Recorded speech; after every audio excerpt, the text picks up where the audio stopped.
안녕하세요. 이제 막 돌이 지난 아들을 키우고 있는 시청자입니다.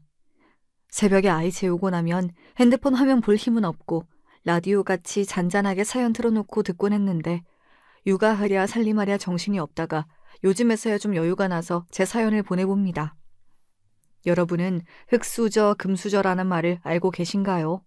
젊은이들 사이에서는 두루 쓰이는 말이지만 어르신분들은 조금 어색한 단어일 것 같다는 생각이 듭니다. 쉽게 말해서 요즘 시대에는 부모의 재력으로 신분이 나눠진다는 생각에서 나온 단어입니다. 조선시대에야 노비 양반으로 신분이 나뉘어졌지 요즘 같은 시대에 사람이 다 평등하지 신분이 어디 있냐 생각하실 수도 있겠지만 요즘 젊은 세대들은 부자 부모 밑에서 태어난 아이는 금수저를 물고 태어난 귀족, 가난한 부모 밑에서 태어난 아이는 흙수저를 물고 태어난 서민이라 부르며 갈라치기를 하곤 합니다. 개인적으로 썩 좋아하지는 않는 단어지만 저는 흙수저 중에서도 흙수저로 태어난 사람이었습니다. 저희 어머니께서는 다리 한쪽에 장애가 있으셨습니다. 혼자서는 거동이 불편해 일상생활 정도는 어찌어찌 해내지만 외출은 꿈에도 꾸시지 못할 정도고 시력에도 문제가 있으셨어요. 아주 가까이에 있는 물체는 볼 수 있지만 거리가 조금 멀어지면 형체만 간신히 구별할 뿐 거의 장님이나 다름없는 수준이었습니다. 태어나실 때부터 몸에 문제가 많으셨던 건 아니었어요. 전해들은 이야기이기는 하지만 외 조부모님께서는 제법 큰 양장점을 운영하셨다고 합니다. 동네에서 소문난 부자였고 어머니께서는 그런 외 조부모님의 외동딸이었습니다. 선천적으로 몸이 약하셨던 외할머님께서는 어머니를 임신하시기 전 2번의 유산을 겪으셨고 간신히 어머니를 출산하신 후로 외 조부모님께서는 어머니를 정말 애지중지 아끼셨다고 합니다. 어찌나 예뻐하셨던지 주변에서 양장점 딸이라고 하면 아, 그 공주님? 하며 바로 알 정도였다고 해요.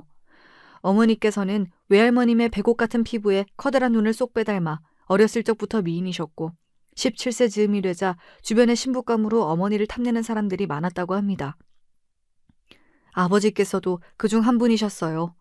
아버지께서는 타양에서 오신 노동꾼이었는데 외조부모님이 운영하시는 양장점 근처 목공소에서 일을 하셨다고 합니다. 아버지께서는 목공소를 드나들며 매번 어머니를 남몰래 훔쳐보며 연모하셨다고 해요. 그러나 아버지께서는 내세울 만한 조건이 하나도 없는 가난한 노동자셨고 어머니께서는 출중한 외모에 지방까지 좋은 나름대로 명문가 규슈였으니 아버지의 감정은 그저 짝사랑에서만 그칠 것이라 생각하셨다고 합니다. 비극이 일어난 것은 어느 추운 겨울날이었습니다. 여행을 떠났다가 돌아오는 길에 불의의 사고가 났고 외 조부모님께서는 그 자리에서 즉사, 어머니께서는 간신히 목숨을 부지하셨지만 다리 한쪽이 완전히 으스러졌습니다. 병원으로 급하게 실려갔지만 결국 다리는 되돌리지 못했고 설상가상으로 눈에도 문제가 생겨 시야가 많이 흐려지게 되었습니다.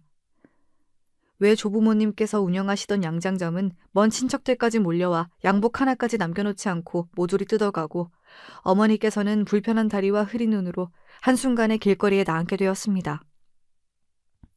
호시탐탐 어머니를 노리던 주변의 신랑감들은 하루아침에 급변한 어머니를 다들 모른 채 했고 그중 유일하게 아버지만이 모든 것을 잃은 어머니를 여전히 연모하셨다고 합니다. 그렇게 아버지와 어머니는 혼인을 하시게 되었습니다. 부부가 되기는 했지만 혼자서는 거동조차 불편하신 어머니였기에 사실상 아버지께는 짐덩이나 다름없는 존재였습니다.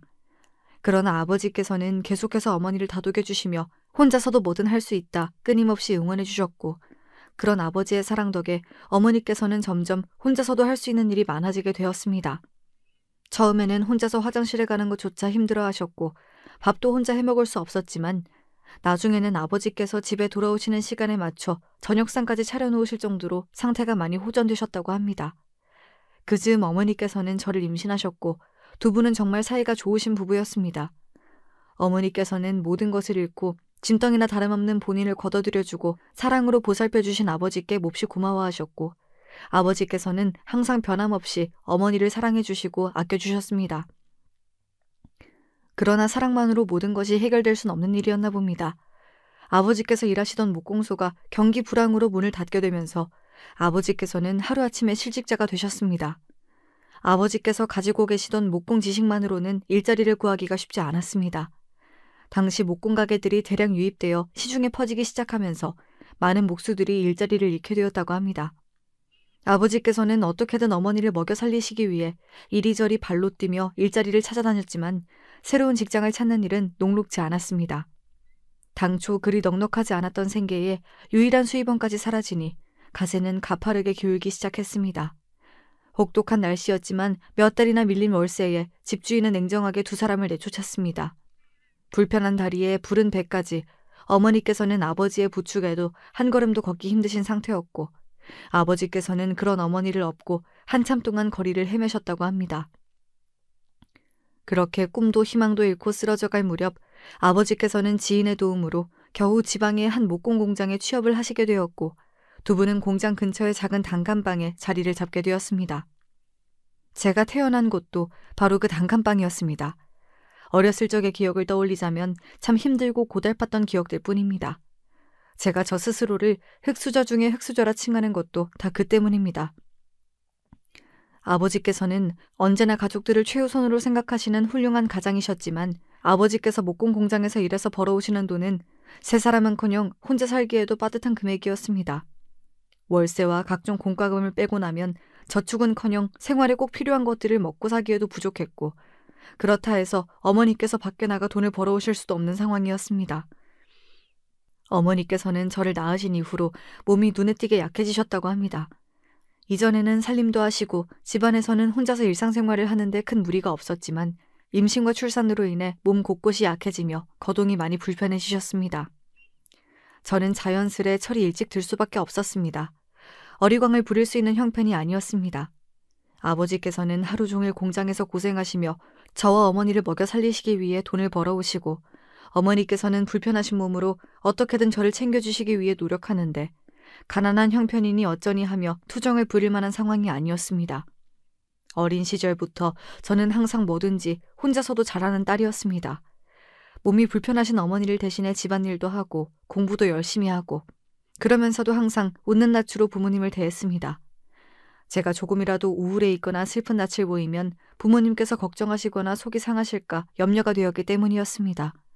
물론 저라고 그런 어려운 상황에서도 언제나 긍정적이고 행복할 수만은 없었습니다.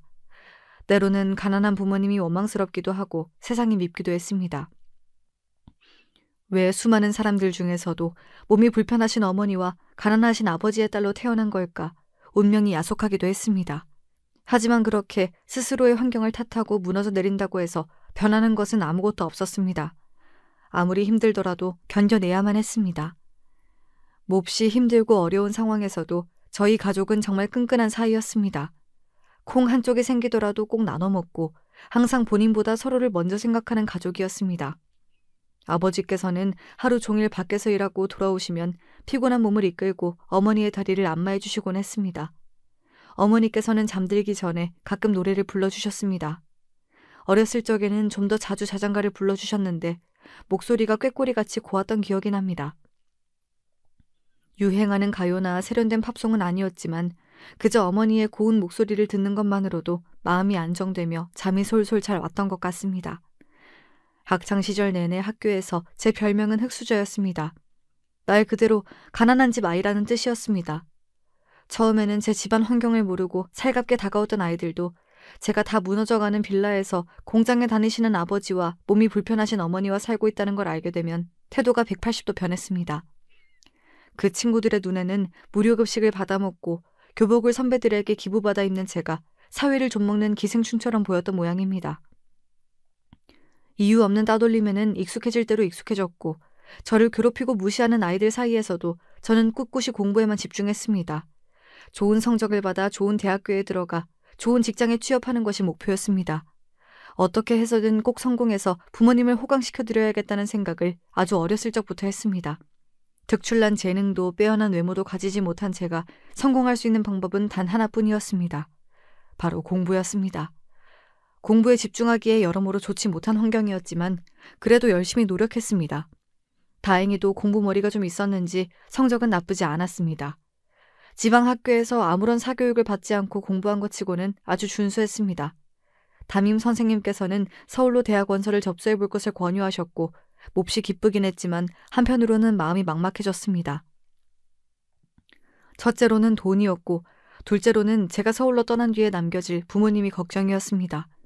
원서비며 대학 등록금이며 서울에서 제가 살 집이며 생활비며 돈 들어갈 곳이 한두 군데가 아닌데 게다가 제가 타지로 가버리면 몸이 아프신 어머니는 이제 누가 돌보고 아버지 밥은 누가 차려드리지 하는 걱정이 들었습니다. 그토록 성공하기 위해 열심히 공부해 얻어낸 결과였지만 막상 좋은 결과가 손에 쥐어졌음에도 마음 편하게 대학 이야기를 부모님께 꺼낼 수가 없었습니다. 고민하던 제게 아버지께서 먼저 대학교 이야기를 꺼내셨습니다. 다른 건 몰라도 너 대학은 내가 꼭 서울로 보내주겠다면서 그동안 못난 부모 밑에서 고생 많았다며 우리 걱정은 하지 말고 서울 가서도 공부 열심히 하라며 손을 쓰다듬어 주시는데 저도 모르게 눈물이 펑펑 났습니다. 그렇게 저는 어머니와 아버지를 뒤로하고 서울로 대학을 왔습니다. 운 좋게도 기숙사에서 살 수 있게 되었고 대학을 다니는 내내 기숙사에서 퇴출당하지 않기 위해 죽어라 공부했습니다. 그러면서도 한편으로는 부모님께 너무나 죄스러운 마음이었습니다. 제 욕심에 부모님을 더더욱 어려운 환경으로 몰아넣는 것이 아닌가 싶은 생각이었습니다. 남들은 흙수저 하며 가난한 부모님을 원망하고 조롱하지만 저는 저희 부모님께 언제나 감사한 마음뿐이었습니다. 어려운 환경에서도 저를 낳아 길러주시고 언제나 제게 최선을 다해 사랑을 베풀어 주신 분들께 보답해야겠다는 생각뿐이었습니다. 물론 저도 사람인지라 가난이 원망스러울 땐 있었지만 결코 부모님이 원망스럽진 않았습니다. 오히려 존경스러웠습니다. 두 분께서는 이런 힘들고 어려운 상황에서도 단 한 번도 제게 화를 내거나 인격적으로 부족한 모습을 보여주신 적이 없었습니다. 대학을 졸업하고 나서 바로 회사에 들어갔습니다. 작은 회사였지만 연봉도 나쁘지 않았고 무엇보다 좋았던 것은 회사에서 기숙사를 제공해 주었습니다. 당장 대학을 졸업하면서 살 곳이 없어졌던 저에게 너무나 좋은 조건이었습니다. 회사에 입사했다는 제 말에 부모님께서는 몹시 기뻐하셨습니다. 그런 부모님의 모습을 보니 하루빨리 돈을 많이 벌어 더 좋은 곳으로 모시고 편안히 지내실 수 있도록 해드려야겠다는 생각뿐이었습니다. 그러나 제 바람은 현실로 이루어지지 못했습니다. 지금도 그때를 생각하면 머리가 멍해지고 마음에 돌덩이가 내려앉은 것처럼 먹먹해집니다. 첫 월급을 받고 기쁜 마음으로 아버지께 전화를 드렸습니다. 그러나 한 통, 두 통, 세 통이 되도록 아버지께서는 전화를 받지 않으셨고 처음에는 일찍 주무시고 계시나 아니면 일이 바쁘신가 싶었습니다. 그러나 어머니께서도 마찬가지로 전화를 받지 않으시자 뭔가 불안한 마음이 들기 시작했습니다. 몸이 불편하신 어머니와 일로 고단하신 아버지를 고향에 두고 홀로 타지에 나와 일하다 보니 항상 걱정이 많았습니다. 혹여나 어머니께서 갑자기 쓰러지시진 않을까, 아버지께서 공장에서 일하시다 사고를 당하시는 건 아닐까. 쓸데없는 걱정이라고 치부하려 애썼지만 걱정이 되는 것은 어쩔 수 없었습니다. 다음 날이 되어도 두 분 다 연락이 되질 않자 도저히 견딜 수가 없어 회사에 연차를 내고 고향으로 향했습니다. 고향으로 내려가는 기차 안에서 어찌나 가슴을 졸였던지 그 당시의 기분이 아직도 생생합니다. 그렇게 도착한 빌라는 꼭대기층이 새까맣게 불에 타 뼈대만이 남아있었고 주변에 노란색 테이프가 잔뜩 둘러져 있었습니다. 심장이 쿵쿵 뛰기 시작했고 지나가는 주민들을 붙잡고 무슨 일이 일어난 거냐 미친 사람처럼 묻기 시작했습니다. 그러나 모두들 고개를 가로젓기 바빴고 저는 무작정 근처 파출소로 들어가 저 빌라에 불이 난 거냐, 무슨 일이 있었던 거냐 덜덜 떨리는 목소리로 물었습니다. 그곳에서 저는 정말 충격적인 소리를 듣게 되었습니다. 오래된 전기선에서 누전이 일어나 폭발 사고가 발생했고 부모님과 제가 함께 살던 그 빌라의 꼭대기층이 통째로 불에 타버린 것입니다. 저희 부모님과 옆방에 살던 부부가 피해자였고 4명 다 시신조차 제대로 찾지 못하고 새까맣게 타버렸다고 합니다. 이 글을 쓰는 지금도 눈물이 흐르고 다시 떠올리기도 싫을 만큼 끔찍하고 또 끔찍합니다. 지독한 가난도 모자라 왜 하늘은 우리 가족에게 이런 시련까지 내리시는 걸까? 순간 주변의 모든 것이 멈추고 하늘이 노래지더니 그대로 실신해버렸고 눈을 뜨니 병원이었습니다. 경찰들이 와서 제게 사건의 경위와 앞으로의 절차에 대해 이것저것 설명해 주었지만 그 어느 것도 제대로 들려오는 것이 없었습니다. 당시의 기억은 떠올리는 것만으로도 구역감이 들고 자네조차 찾지 못한 부모님을 생각하면 미친 듯이 눈물만 흐릅니다. 장례를 어떻게 치렀는지, 그 뒤로 수습은 어떻게 하고 어떻게 정리하고 서울로 돌아왔는지 제대로 기억이 나질 않습니다. 당시에 저는 거의 반쯤 정신이 나간 상태였습니다. 마주치는 사람들이 전부 제게 괜찮냐, 멀쩡한 건 맞냐 물어왔던 기억이 납니다. 그렇게 서울로 돌아온 저는 텅 빈 사람처럼 살아가기 시작했습니다. 제 삶의 모든 것이자 제 삶의 이유나 마찬가지였던 부모님을 잃은 뒤로 저는 살아갈 힘이 사라졌습니다. 더 이상 열심히 살 이유도 없었고 돈을 모을 이유도 없었습니다. 당장 다음날 죽어도 세상에 아무런 미련이 없는 상태였습니다. 눈을 감으면 부모님 얼굴이 떠올랐고 죄책감에 미칠 것만 같았습니다. 차라리 같이 죽었으면 좋았을 걸 하는 생각을 수백 번, 아니 수천 번도 더 했습니다. 아침에 눈을 뜨면 이대로 죽을까? 이렇게 아무것도 먹지 않고 마시지 않고 가만히 누워있으면 언젠간 죽지 않을까 하는 생각을 했던 것 같습니다. 그때는 정말 그 정도로 살아갈 이유가 없었습니다. 꾸역꾸역 몸을 일으켜 회사에 출근을 하고 멍한 눈으로 업무를 처리하고 아무 맛도 느껴지지 않는 구내식당 밥을 입안에 밀어넣고 그렇게 겨우 밥을 먹고 난 후에는 구역감이 올라와 화장실로 달려가 전부 개워내고 퇴근하고 돌아온 후에는 부모님을 떠올리며 미친 사람처럼 울고 세상을 원망하고 그렇게 몇 달을 보냈습니다. 차마 정말 죽을 용기는 없었는지 어떻게 목숨은 붙어 있었습니다. 눈만 감으면 떠오르던 부모님 얼굴도 사람을 미친 듯이 옥죄어오던 죄책감도 시간이 약이라고 점점 흐려지긴 했습니다. 무엇보다도 이대로 부모님을 따라 죽는다면 저승에서 부모님을 뵐 낯이 없을 것 같았습니다. 저를 두고 먼저 떠나신 부모님이 너무나 원망스럽긴 했지만 언제나 부모님께서 저를 지켜봐 주시고 있다고 생각하기로 했습니다. 그렇게 마음을 먹으니 전보다는 지내기가 조금 수월했습니다. 10kg 이상 빠졌던 체중도 점점 제자리로 돌아왔습니다. 그때 제 나이가 고작 25이었습니다. 지금 와서 생각해보면 그런 아픔과 고통을 이겨내고 버텨낸 스스로가 대견하게 느껴질 정도입니다. 첫 직장을 그만두고 한동안 재충전의 시간을 가졌습니다. 이곳저곳 국내 여행도 다니고 생전 가져보지 못했던 취미도 가지고 영화도 보고 문화생활도 좀 하면서 그동안은 어떻게 해서든 돈을 박박 긁어 모아 부모님을 호강시켜드려야 한다는 생각에 저 스스로에게 아무것도 투자하지 않았지만 공허한 마음에 뭐라도 채워보려 애썼던 시간들이었던 것 같습니다. 그러던 와중에 만났던 것이 그 남자였습니다. 그 남자는 그림을 그리는 사람이었습니다. 마음을 치유해주는 미술 치료를 하는 사람이었어요. 우연히 회사 동료의 소개로 알게 된 사람이었는데 그림을 그리며 마음속의 상처를 치료하고 스스로를 돌볼 수 있는 계기를 마련해준다며 저에게 추천을 해주었습니다. 처음엔 시큰둥하게 생각했지만 계속해서 추천을 하기에 속는 셈 치고 한번 가보자 했던 것이 시작이었습니다. 남자는 아주 다정하고 친절한 선생님이었습니다. 그림을 처음 그려보는 제게 하나부터 10까지 세심하게 알려주고 제가 가지고 있었던 마음속의 상처를 정말 잘 보듬어 주었어요. 남자와 함께 그림을 그리는 과정에서 부모님을 잃으며 느꼈던 상처를 많이 치유하게 되었고 자연스레 남자와의 사이도 발전하게 되었습니다. 태어나 처음으로 해보는 연애였고 그래서 많이 서툴렀어요. 남자는 그런 저와 다르게 연애에 몹시 능숙한 사람이었습니다. 마음을 기댈 곳이 생기니 참 좋았습니다. 이전까지는 세상에 저 혼자 남겨진 기분이었는데 남자와 함께 있을 때는 그래도 사람 사는 기분이 들었어요. 이런 게 사랑이구나. 이래서 사람들이 결혼을 하는구나 싶은 생각이 들었습니다. 남자는 몹시 가난한 미술가였습니다. 원래 예술하는 사람들이 가난하다고들 하잖아요. 특히 미술치료라는 생소한 주제를 가지고 영업을 하는 사람이다 보니 수익이 잘 나질 않았습니다. 남자의 집안에서는 남자가 미술을 하는 것을 반대하셨기에 금전적인 도움을 전혀 주지 않았고 남자는 매일 끼니를 컵라면으로 때우며 매달 월세 내는 것도 빠듯한 상황이라고 했습니다. 그림을 그리는 사람이다 보니 물감이며 붓이며 미술 재료에 들어가는 값도 만만찮은데 본인 몸이 조금 힘들더라도 그림 그리는 것이 더 좋다며 웃는 사람이었어요. 제가 힘들 때 마음의 안식처가 되어준 사람이었으니 저도 그 남자에게 도움이 되고 싶었습니다. 그래서 금전적으로 남자를 많이 도와줬습니다. 그동안 회사 생활을 하며 모아뒀던 돈이 좀 있었어요.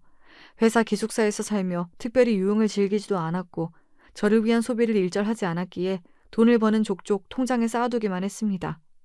남자가 예술 활동에만 집중할 수 있도록 도와주고 싶었어요. 사랑하는 사람이 매일같이 컵라면으로 끼니를 때우는 모습을 보는 것도 가슴이 아팠습니다. 저는 생전 걸쳐보지도 않은 좋은 옷, 명품 가방을 사다 주기도 하고 한 끼에 몇만 원씩 나가는 나름대로 좋은 식당에 데려가 밥을 먹이기도 했습니다. 밀린 월세를 내주기도 하고 필요한 미술 물품이 있다고 하면 카드를 주며 사라고 하기도 했어요. 남자는 그럴 때마다 제게 몹시 고마워했고 역시 너밖에 없다며 저를 꼭 안아주었습니다. 그런 남자의 애정 표현이 당시 제게는 유일한 안식처였던 것 같아요. 저를 필요로 하는 사람이 있다는 사실 자체가 몹시 기쁘게 느껴졌습니다. 누가 보면 바보 같다고 말할 수도 있겠지만 그때 저는 나름대로 행복했습니다. 남자와 함께하는 시간이 즐거웠어요. 처음에는 제 도움을 몹시 고마워하며 미안해하던 남자는 시간이 지날수록 제 도움을 당연하게 여기기 시작했습니다. 금전적인 도움뿐만 아니라 다른 것들도 마찬가지였습니다. 혼자 살던 남자는 여느 남자가 그렇듯 집 청소나 빨래 같은 것을 제대로 하지 못했어요. 어렸을 적부터 몸이 불편하신 어머니를 대신해 살림을 도맡아 하던 제게 그 정도 집안일은 일도 아니었습니다. 저는 틈만 나면 남자의 자취방에 가서 청소기며 손걸레며 윤이 나도록 청소를 했고, 남자가 항상 깨끗하게 정돈된 셔츠를 입고 다닐 수 있도록 매일같이 세탁기를 돌리고 다림질을 해놓았습니다. 제가 없을 때도 끼니를 잘 챙겨 먹을 수 있도록 반찬을 미리 해놓기도 했어요. 완전히 엄마가 따로 없었습니다. 남자는 예술 말고는 제대로 할 줄 아는 게 거의 없는 사람이었습니다. 저는 그래도 그게 행복했어요. 제가 해주는 요리를 먹고 맛있다며 엄지를 치켜 세워주는 남자를 보면 전혀 힘들지가 않았습니다. 그렇게 남자에게 있는 모든 것을 다 퍼주다 보니 금세 통장 잔고가 바닥이 나게 되었습니다. 슬슬 일을 다시 시작해야 했어요. 젊은 나이고 경력도 있다 보니 새로운 직장을 구하는 일이 그리 어렵진 않았습니다. 한 가지 문제가 있다면 직장에 다니게 되면서 이전처럼 남자의 뒷바라지를 해주기 어렵게 되었다는 사실이었습니다. 그런 제게 남자는 아예 같이 사는 게 어떠냐는 제안을 해왔어요. 동거를 하자는 말이었습니다. 조금 망설여지긴 했지만 남자의 끈질긴 부탁에 결국 승낙하게 되었습니다. 그렇게 저는 낮에는 직장에 가서 일을 하고 밤에는 집에 돌아와 청소며 빨래며 집안일을 도맡아 했어요. 하루 종일 집에서 그림을 그린다며 종이 앞에만 앉아있던 남자는 정말 집안일에는 손 하나 까딱하지 않았습니다. 미술 치료를 한다며 손님들을 좀 만나나 싶더니 나중에는 집안에만 틀어박혀 돈도 벌어오지 않았어요. 그림조차 제대로 그리지 않는 것 같았습니다. 그래도 당시에 저는 눈에 단단히 콩깍지가 씌워져 그런 남자도 좋았습니다. 그 남자가 없으면 안 될 것 같았어요. 부모님을 잃은 뒤로 삶의 의미를 찾지 못했던 제게 유일하게 살아갈 이유를 만들어줄 사람이었으니까요. 직장에 가서 땀 흘리며 벌어오는 돈으로는 남자를 먹여 살리고 집에서는 청소하고 빨래하며 남자의 뒷바라지를 했습니다. 그렇게 20대를 전부 보냈어요. 앞자리가 바뀌자 슬슬 조바심이 나기 시작했습니다. 요즘에는 다들 결혼을 늦게 한다지만 그래도 만난 지가 몇 년인데 결혼 이야기를 슬슬 꺼내야 하는 게 아닌가 싶었어요. 남자는 말로는 저를 사랑한다 하지만 전혀 결혼할 생각이 없어 보였습니다. 애초에 현실적인 계획이 전혀 없어 보였어요. 매일같이 집에서 놀고 먹기 바빴고 아무리 콩깍지가 씌워져 있다 한들 그쯤 되니 남자가 점점 한심해 보이기 시작했습니다. 결국 저는 참지 못하고 남자에게 언제까지 그렇게 예술한다며 집에만 틀어박혀 있을 거냐, 이제는 먹고 살 길을 찾아야 하지 않겠냐, 그리고 우리 결혼은 언제쯤 할 거냐 먼저 이야기를 꺼냈고 남자는 몹시 불쾌한 티를 내며 화를 냈습니다. 내가 지금 집에서 놀고 먹는 것처럼 보이냐, 이게 다 예술 활동을 하는 거다. 원래 일반인들이 보기에 예술 활동이 그런 거다. 너도 이제 우리 엄마처럼 예술을 무시하는 거냐 언성을 높이더군요. 그런 남자에게 100번 양보해서 예술 활동은 그렇다 치자. 그럼 우리 결혼은 어떻게 할 거냐? 날 진지하게 생각은 하는 거냐 따져 물으니 고민하던 남자는 그깟 결혼 못할 게 뭐가 있냐며 당장 내일이라도 집에 인사를 드리러 가자고 했습니다. 조금 당황스럽긴 했지만 그렇게 남자와 함께 처음으로 남자의 부모님 댁을 찾았습니다. 연애한 지는 몇 년이었지만 인사를 드리는 건 처음이었어요. 그동안 제 쪽에서 몇 번 얘기를 꺼냈지만 남자가 예술활동을 반대하신 어머니와 마주하기를 꺼려해서 계속 무산되었거든요. 그렇게 처음 만나뵌 예비 시어머니께서는 첫 만남부터 제게 몹시 무례했습니다. 저를 보시자마자 네가 우리 아들 밥 해준다던 개구나 하고 인사 아닌 인사를 건네시더군요. 그 말을 듣자마자 그동안 이 남자가 부모님께 제 얘기를 어떻게 전해드렸는지 안 봐도 뻔한 기분이었습니다. 자리에 앉은 뒤로는 무시가 더더욱 심해졌어요. 가난한 집안에서 자랐다고 들었다. 모아놓은 돈도 한 푼 없을 것 아니냐. 그러니 미래가 창창한 남자 옆에 붙어서 어떻게든 결혼하려고 애쓰고 있는 것 아니냐. 할 줄 아는 것이라고는 몸 굴리고 집안일 하는 것밖에 없으니 그렇게라도 하는 거냐. 다시 생각해도 정말 모욕적인 말들 뿐이었습니다. 그 중에서도 가장 참을 수 없었던 것은 저희 부모님을 욕보이시는 말이었어요. 부모님이 사고로 죽었다고 하지 않았냐. 그런 싸구려 빌라에서 살았으니 그렇게 허무하게 간 거겠지. 결국엔 고아라는 말인데 난 부모 없는 애랑은 절대 결혼 못 시킨다. 고아 주제에 염치라도 있어야지 도대체 무슨 생각으로 결혼을 하겠다고 여기까지 뻔뻔한 낯짝으로 찾아왔는지 모르겠다며 끝도 없이 모욕적인 말들을 쏟아내시는데 정말 온몸이 새빨개지는 기분이었습니다. 저를 환영해 주실 것이라고는 생각하지도 않았지만 그 정도로 대놓고 무례한 말들을 쏟아내실 줄은 정말 몰랐어요. 가장 배신감이 들고 슬펐던 것은 옆에 앉아있던 남자가 그 모든 말들을 듣고도 본인의 어머니를 제지하거나 제 편을 드는 말을 단 한마디도 하지 않았다는 사실입니다. 다시 생각해도 참 제 꼴이 비참하고 우습네요.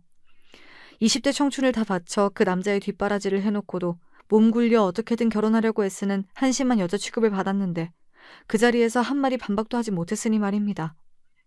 그렇게 최악의 인사자리가 끝나고 집을 빠져나오는데 남자가 그제서야 입을 열더군요. 봐라, 내가 우리 엄마 성격 더럽다고 했지? 이래가지고 나랑 결혼 어떻게 할래? 그 말을 듣는 순간 내가 지금 여기서 뭘 하고 있는 건가 하는 생각이 들었습니다. 이런 한심한 놈이랑 결혼하려고 지금까지 꾸역꾸역 인생을 버텨온 것은 아닐 텐데 내가 왜 스스로 무덤을 파고 땅속으로 들어가려 했나? 화도 나질 않더군요. 그렇게 아무런 대꾸도 하지 않고 집으로 돌아갔습니다. 돌아가는 내내 남자는 뒤에서 궁시렁궁시렁대며 그러게 내가 말하지 않았냐, 결혼을 꼭 해야 하냐, 너 때문에 엄마한테 혼나고 이게 뭐냐 제게 불만을 쏟아냈고 저는 여전히 아무런 대답도 하지 않았습니다. 집에 도착하자마자 말없이 짐을 싸기 시작하니 남자는 그제서야 뭔가 이상함을 눈치채고는 제 비위를 맞추는 말들을 하기 시작했습니다. 우리 엄마가 좀 심하긴 했지? 그래도 나중에 다시 인사드리러 가면 잘 맞아주실 거다. 그렇다고 이렇게 갑자기 집을 나가는 거냐? 당장 오늘 저녁 밥은 어떻게 하라고 이러냐? 정말 입을 한 대 치고 싶은 주옥 같은 말들만 줄줄이 쏟아내길래 싸그리 무시하고 최소한의 짐만 챙겨 자리에서 일어났습니다. 그제서야 제대로 마주한 남자의 얼굴이 참 보기 흉하더군요. 그렇게 못난 놈 뭐가 좋다고 푹 빠져서 그동안 스스로보다 그 남자를 먼저 생각하고 챙겨왔던 건지 차라리 이런 모욕을 당한 게 다행이라고 느껴질 정도였습니다. 그렇지 않았다면 평생 시녀처럼 그 남자 옆에 붙어 인생을 낭비했을지도 모르는 일이니까요. 한심하고 수준 떨어지는 고아녀는 알아서 떨어져 나가 줄 테니 다시는 연락하지 말라. 남자의 손을 뿌리치고 집 밖으로 뛰쳐나왔습니다. 밤거리를 걷는데 눈물이 줄줄 쏟아졌어요. 애써 의연한 척, 아무렇지 않은 척 이별을 선언하고 나왔지만 또다시 혼자가 되었다는 생각에 앞날이 막막했습니다. 아무리 못난 놈이라고 그래도 그 남자가 있어서 마음의 상처도 치유하고 기댈 곳도 생겼었는데 이제 이 넓은 세상에 또 나 홀로 남았구나 싶더라고요. 그래도 시간이 약이라고 혼자 살 집도 구하고 직장도 옮기고 또 새로운 곳에서 적응하고 지내다 보니 점점 그 남자와의 일도 잊혀지게 되었습니다. 아무래도 한번 남자에게 크게 데이고 나니 새로운 사람을 만나는 일이 쉽진 않았어요. 마음의 문을 굳게 닫게 되더라고요.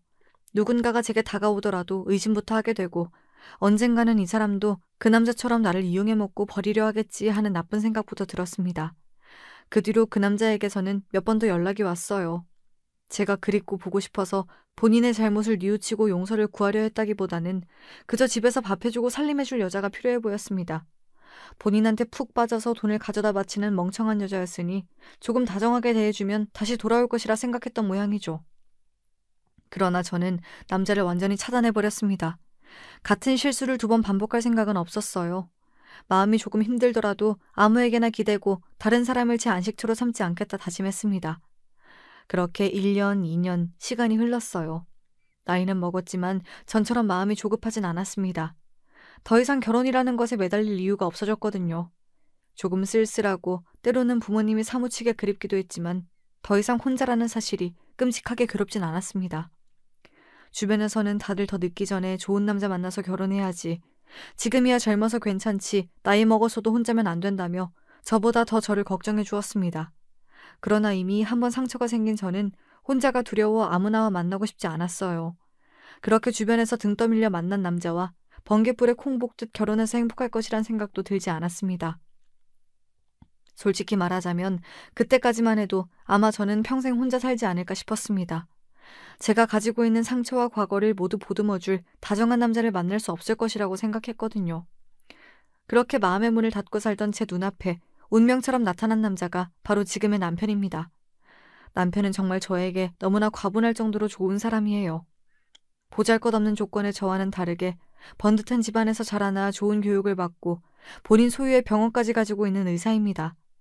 남편을 처음 만났을 때 전 남편에게 이성적인 관심이 전혀 없었어요. 애초에 저와 비슷한 급의 사람이라는 생각이 들지 않았고 사는 세계가 완전히 다른 사람이라고 생각했습니다. 남편은 강남에서 나고 자란 강남 토박이에요. 시아버님께서도 의사셨고 시어머님께서는 명문가 출신에 유학까지 다녀온 회화 작가분이십니다.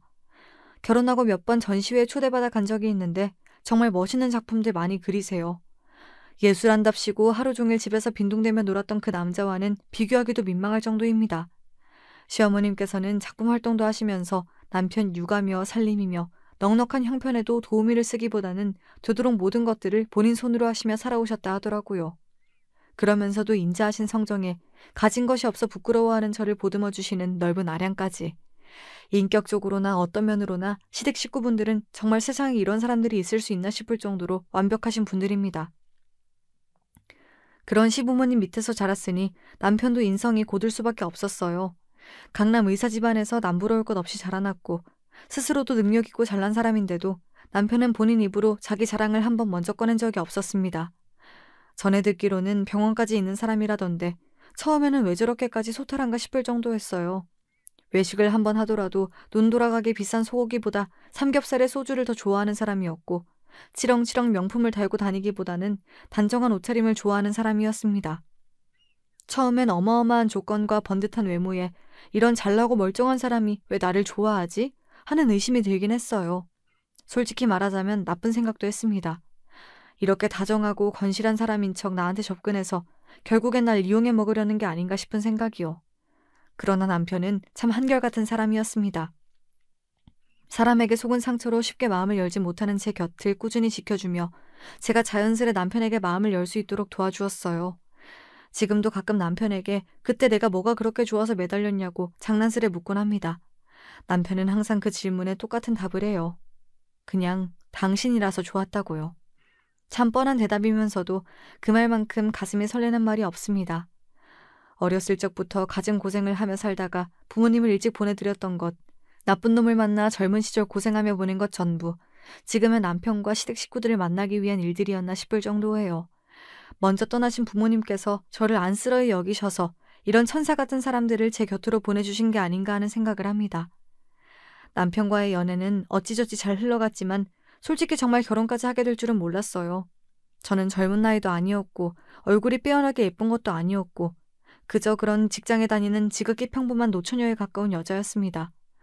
그러나 남편은 젊은 나이에 부잣집 출신, 무려 본인 소유의 병원을 가지고 있는 성형외과 의사였어요. 물론 병원은 시부모님께서 차려주신 것이긴 하나 그 병원을 문제없이 몇 년째 원장으로서 잘 이끌어간 것은 온전히 남편의 능력이라고 생각합니다. 실제로 남편은 정말 열정적인 의사고 본인 직업에 사명감도 있는 사람이에요. 돈 한 푼 한 푼에 목매달며 환자들을 함부로 대하는 일부 의사들과는 비교도 할 수 없는 사람입니다. 주변에서는 하나같이 입을 모아 저보고 인생 폈다고 말해요. 제 생각에도 저 정말 남편 하나 잘 만나서 인생 핀 것 같습니다. 식장에 들어서기 전까지 몇 번이고 내가 꿈을 꾸고 있는 것이 아닌가 생각했습니다. 모아놓은 돈이 좀 있긴 했지만 남편이 준비해온 강남의 50평대 신혼집에 제대로 된 혼수 하나도 가져오기 힘든 돈이었어요. 남편은 그런 저에게 부담 가질 필요 전혀 없다며 아무것도 준비할 필요가 없다고 말했습니다. 식장 예약부터 드레스, 메이크업, 신혼여행 전부 남편 돈으로 진행했고 혼수도 시부모님께서 마련해 주셨어요. 아무리 자산 차이가 많이 난다고 한들 저도 사람인지라 하나부터 열까지 다 받기만 하며 결혼하려니 참 염치가 없었습니다. 그런 제게 시부모님께서는 어렸을 적부터 얼마나 고생이 많았냐, 어린 나이에 사고로 부모님도 잃고 이렇게 꿋꿋하게 잘 버텨낸 것만으로도 대단하다며 위로의 말씀을 건네주셨어요. 솔직히 처음 시부모님을 만나뵈러 갈 때 정말 겁이 많이 났었습니다. 제 면전에 대고 고아년이니 어떻게든 결혼하려고 몸 굴려서 남자 옆에 식모처럼 붙어 산다느니 막말을 들었던 기억들이 떠올랐어요. 시부모님께서는 결코 그럴 분들이 아닐 것이라 생각하긴 했지만 마음 깊은 곳에서는 불안한 마음이 있었는지 전날 밤에 악몽을 꾸기까지 했습니다. 제 걱정과는 다르게 시부모님께서는 절 너무나 따스하게 맞아주셨어요. 어딜 거지 같은 고아년이 분수도 모르고 우리 아들을 넘보냐며 뺨이라도 한 대 맞는 게 아닌가. 전날 밤 제 머릿속에서 재생되었던 드라마 같은 일은 일어나지 않았습니다. 진부한 말이지만 앞으로는 우리를 친부모처럼 생각하고 편하게 대해도 괜찮다. 이제부터 우리도 너를 딸처럼 생각하겠다 하시는 말에 눈물을 펑펑 쏟았습니다. 결혼 후에도 시부모님께서는 단 한 번도 저를 없는 집 자식이다, 부모 없는 여자다, 은연중에 무시하고 깔보시는 듯한 행동을 하신 적이 없습니다. 언제나 저를 본인들 자식처럼 아껴주시고 존중해주시고 항상 너무나 감사한 마음뿐이에요. 감사하게도 예쁨 받고 사랑받는 입장이지만 만약 제가 애지중지 키운 너무나도 잘난 외동아들이 저 같은 여자를 데려와 결혼하겠다고 했으면 솔직한 마음으로는 저도 그 여자를 진심을 다해 예뻐해주기 어려웠을 것 같아요. 그러나 저희 시부모님께서는 그런 섭섭하고 아쉬운 마음을 드러내신 적이 한 번도 없습니다. 결혼 후 첫 아이를 가지는 데에도 꽤 긴 시간이 걸렸어요. 원래 계획대로라면 결혼하자마자 신혼생활 없이 아이를 임신하려 했었습니다. 결혼을 그리 이른 나이에 하지 않았기에 하루라도 빨리 이세 계획을 세워 아이를 가지고 싶었어요. 시부모님께서도 손주를 몹시 보고 싶어 하셨고 저도 저를 친달처럼 예뻐해 주시는 시부모님께 손주를 안겨드리고 싶은 마음이 굴뚝 같았습니다. 그러나 제 마음과는 다르게 아이라는 게 그리 쉽게 생기지가 않더군요. 참 몸도 마음도 힘든 시간들이었습니다. 남편이 의사다 보니 건너 지인이 운영한다는 난임병원을 함께 다니게 되었어요.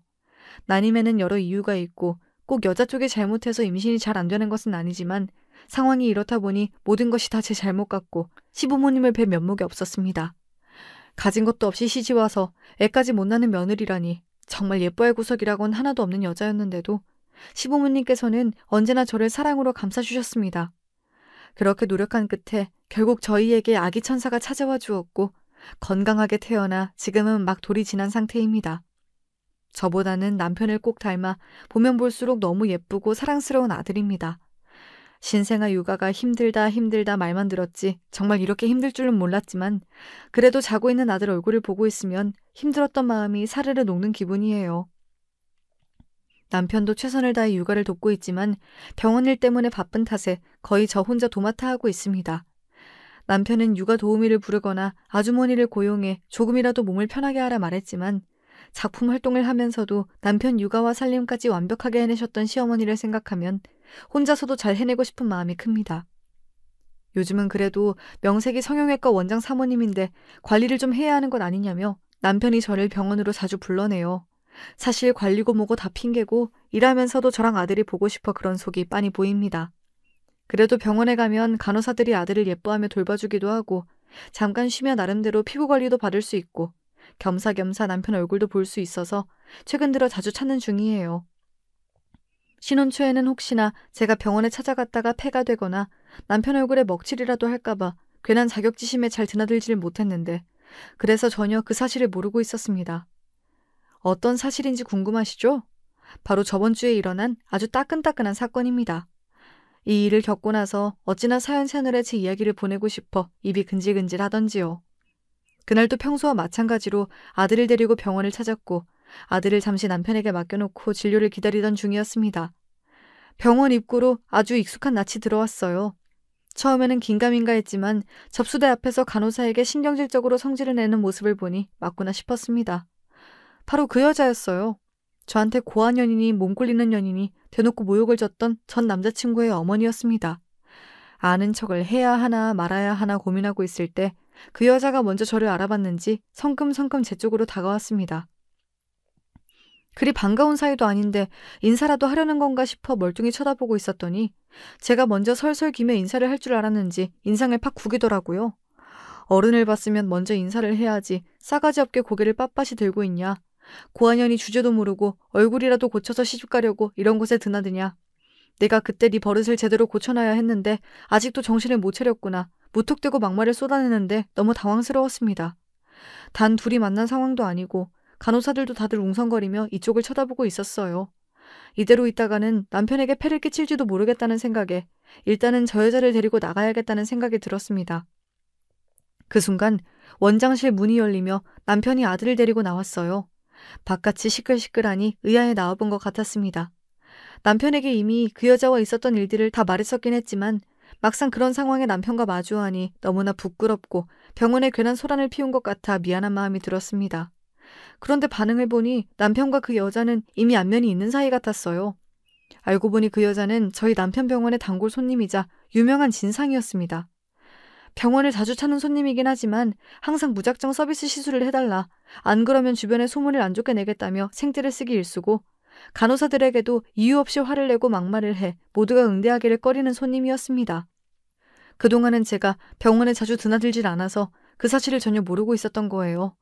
저를 여보라고 부르며 다가오는 남편의 모습에 그 여자는 눈에 띄게 당황한 모습이었습니다. 도저히 믿기지 않는다는 듯 저와 남편, 그리고 남편의 품에 안긴 저희 아들을 번갈아 쳐다보더니 인상을 팍 구기더군요. 혹시나 꼬리를 내리고 먼저 사과를 하지 않을까 했던 기대가 무색하게 주제에 무슨 재주가 있어서 강남 의사를 꼬셨냐. 원장 선생님도 어쩜 그리 여자 보는 눈이 없냐. 시끄럽게 말을 쏟아내는데 그 이야기를 듣는 남편의 낯이 점점 어두워졌습니다. 그러더니 남편이 정색을 하면서 소리를 쳤어요. 당장 이 미친 여자를 밖으로 끌어내라면서요. 평소 너무나 온화하고 매사에 다정한 성격이던 남편이 그렇게 무서운 표정으로 언성을 높이는 모습은 처음이었습니다. 그 여자는 제 눈앞에서 간호사들에게 끌려나가며 소리를 바락바락 질렀지만 결국 병원 밖으로 쫓겨났습니다. 남편은 당신이 뭔데 남의 부인한테 너너거리며 무례하게 구냐. 당신 평소 태도를 생각하면 진작 이러고 싶었지만 불쌍해서 참은 거다. 다시는 우리 병원 근처에도 얼씬거리지 말라며 한 번만 더 찾아오면 경찰에 연락해 영업 방해죄로 쳐넣겠다. 으름장을 놓았습니다. 항상 멋있는 남편이지만 그날처럼 든든하고 멋있어 보인 적은 없었습니다. 분하다는 표정으로 간호사들에게 끌려나가는 그 여자를 품에 아들을 안은 채로 실컷 비웃어 주었네요. 사실 마음 같아서는 저도 한마디 해주고 싶었지만 똥이 무서워서 피하나요? 더러워서 피하지. 그 여자 하는 꼴을 봐서는 아마 아들도 아직까지 정신 못 차리고 결혼도 못한 채 노총각으로 늙어가고 있을 것 같습니다.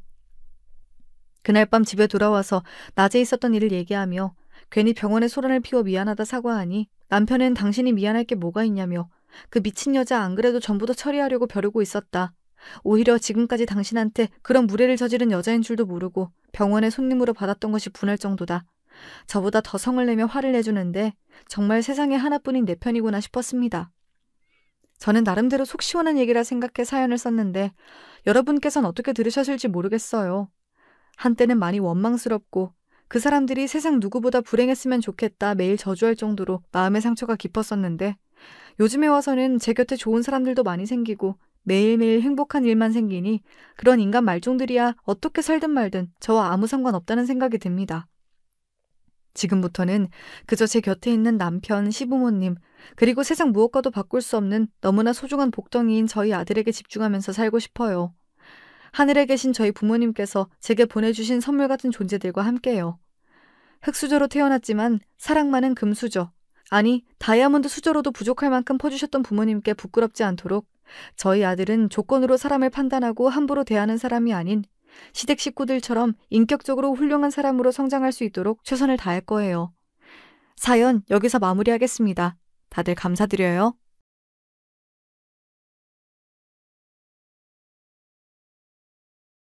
안녕하세요. 지금보다 젊었던 시절은 라디오로 일상의 위안을 얻곤 했었는데, 나이가 든 지금에 와선 사연으로 울고 웃는 위안을 얻으며 지내고 있네요.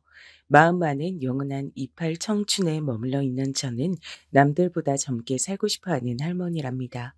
요샌 예전보다 할머니라고 불리는 기준이 아주 애매해졌다고 하니까 저도 젊은 감각으로 살아도 되는 거겠죠. 혹시 어디 가서 주책으로 보일까 봐 속으로 그걸 신경 쓰고 지낸다는 건 저만의 비밀이네요. 여러분은 혹시 자기 자신의 이름이 지어지던 순간이 어땠는지 아시나요? 아마 대부분은 모르실 겁니다. 저는 조부모님 두 분께서 직접 제 이름을 지어주셨는데요. 그때 상황을 친정 엄마께서 면밀히 봐두셨기 때문에 제가 자랐을 때 그대로 전달을 해주셨답니다. 제가 태어나고 열흘 정도가 흐르고 나서야 이름을 짓는 것을 두고 친할아버지, 친할머니 두 분이 옥신각신 하셨어요. 이름에다가 말자 아님 끝자를 넣어야 된다니까요. 말순이 아님 끝순이 딱 좋잖아요. 이 할망구야. 말순이는 바로 건너집에 이미 있잖아. 끝순이도 이미 동네에 둘이나 있어. 온 동네를 뻘뻘거리며 다니는 할망구가 그것도 몰라? 나도 아는걸. 그러면 말분이로 해요. 끝분이로 하든가. 암튼 간에 이름을 그런 식으로 지어야 다시는 이 집안에 딸년이 또 안 태어나죠. 배워먹지 못한 수준하고는 어떻게 기껏 생각해낸 게 말자 혹은 끝자를 넣잔 게야. 번듯하게 종자를 넣으면 되잖아. 종순이, 종분이. 듣기만 해도 인생 금방 종칠 것 같은 이름인데 그냥 내 의견대로 해주지 영감탱이. 꼭 그렇게 자기 말만 맞다고 저런다니까. 뭐야? 지금 뭐라 짓거렸어? 이 할망구가 흙으로 돌아갈 때가 다 됐나? 요새 아주 노망나서 아무 말이나 다 짓거리더네. 어디 한번 해보잔 거야? 당신은 왜 또 그렇게 금방 열을 내요? 내가 혼잣말을 좀 한 것 같고 그건 또 어떻게 그렇게나 또렷하게 들었대? 귀도 밝아 오래 사시겄슈. 나 죽고도 30년은 좋게 사시겄어. 참나. 할망구보단 내가 오래 살겠지. 당연한 소리라고 자빠졌네. 친정엄마께선 두 분의 설전을 숨죽여서 남몰래 지켜보고만 계셨다네요. 또 한 번 아들이 아닌 딸을 낳고 말았다는 죄책감과 자괴감 속에서 눈치를 살피시는 중이셨죠. 저는 위로 이미 언니가 둘이었습니다. 제가 태어나서 이제 세 자매가 되었던 것이죠. 친정엄마의 뱃속에서 세 번째로 태어난 저의 이름은 종희로 결정이 되었답니다. 친할아버지의 입김이 반쯤은 들어간 이름이었는데 나름대로 예쁘게 잘 지어졌다고 생각을 했어요. 딸 말고 이젠 아들을 낳으라는 압박이 들어간 이름이었으나 어렸을 적엔 제가 그것까진 헤아리지 못했던 것 같아요. 별 생각이 없었던 것이죠. 오매불망 손자의 탄생만을 기다리셨던 친할머니께선 애석하게도 그것을 끝내보지 못하신 채 눈을 감으셨습니다. 추운 한겨울날 시골 동네의 곳곳엔 길이 얼어 있었는데 그곳을 잘못 지나시다가 크게 넘어지셨고 며칠 뒤에 그대로 숨을 거두셨죠.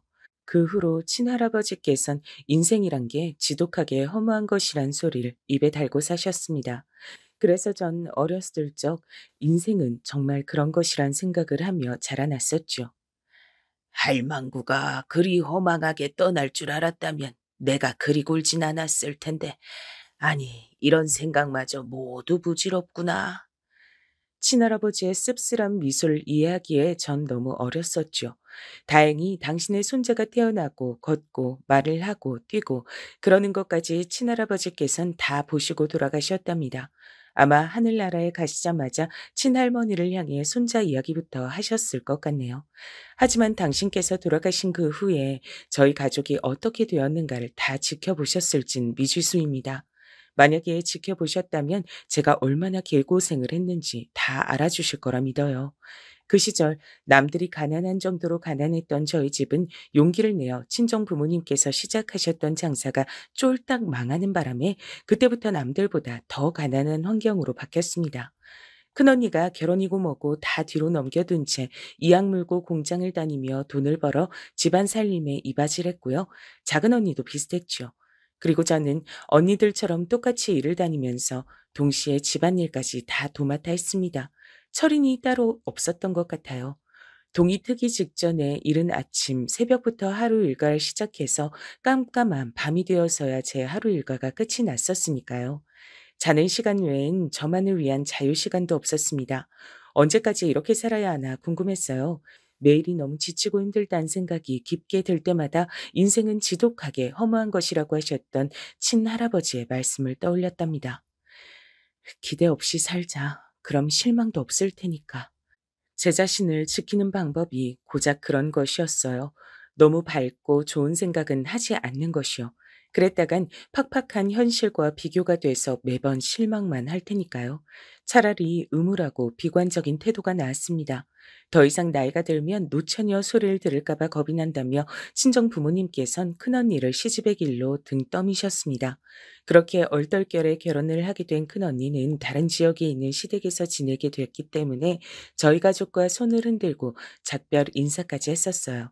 그러고 나서 딱 석 달 뒤였나 아님 넉 달 뒤였나 연락도 없이 집에 나타나서 절 놀래켰습니다. 큰언니는 얼굴에 커다란 멍이 들어 있었어요.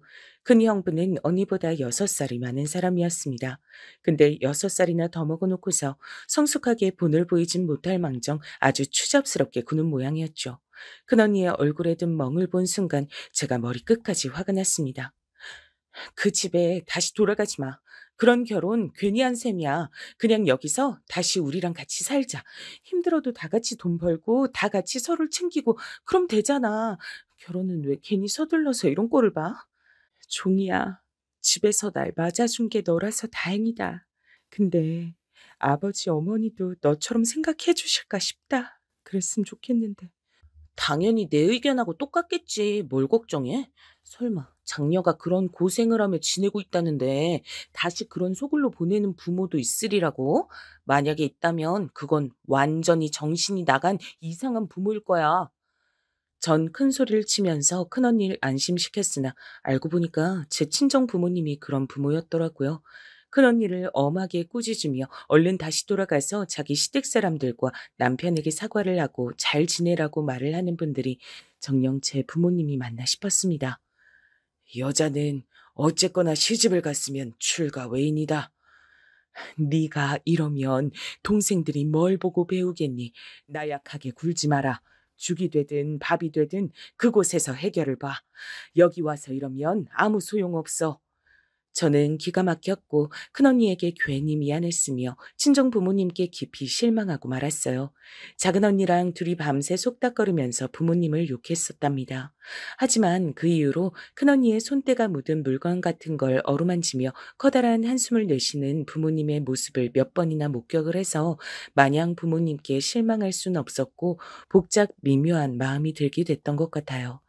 작은 언니인 시집을 가지 않고 집안의 가장 노릇을 앞으로 하면서 종국엔 성공한 여성 사업가가 되겠다는 엄청난 포부를 밝혔습니다. 그러나 한 1년 정도나 지났을 때였을까요? 작은 언니는 3살 연상의 작은 형부와 조촐한 결혼식을 올리고 있었죠. 참고로 작은 형부는 친정아버지의 지인의 사돈의 팔촌쯤 되는 분께서 다리를 놓아준 인물이었답니다. 작은 언니는 별로 결혼 같은 걸 하고 싶어 하지 않아 했어요. 그것만 하더라도 당시에 상당히 의식이 깨어있고 사고방식이 개방적인 사람이었다고 볼 수 있는 것이죠. 그러나 시대를 거스르고 환경까지 이겨내기란 쉽지 않았던 것 같아요. 쉽게 표현하자면 샌님의 표본 같은 작은 형부와 도망칠 도리 없이 결혼을 하고 말았으니까요. 잠깐, 언니들 다음에 결혼할 차례는 나잖아? 돈 벌면서 사는 것도 힘들어 죽겠는데 언니들처럼 하나도 안 행복한 결혼까지 억지로 때가 되었다는 이유 하나만으로 해야 한다니. 기대 없이 살려고 그렇게나 속으로 노력을 했건만 그럼에도 슬프고 속상했어요. 그래서 이왕이면 저로 하여금 돈 걱정은 안 시키는 남자하고 결혼을 하고 싶었습니다. 제 주제에 그런 남자를 어디서 만나겠어요? 염치불고하고 주변에 부탁을 해서 괜찮은 남자와 다리를 놔달라고 한 번씩 만나보고 싶다는 얘기를 하고 다녔습니다. 이러는 게 소용이 있을까 싶어 힘이 빠질 때도 있었지만 결국 저는 그 방법을 통해 남편을 만났답니다.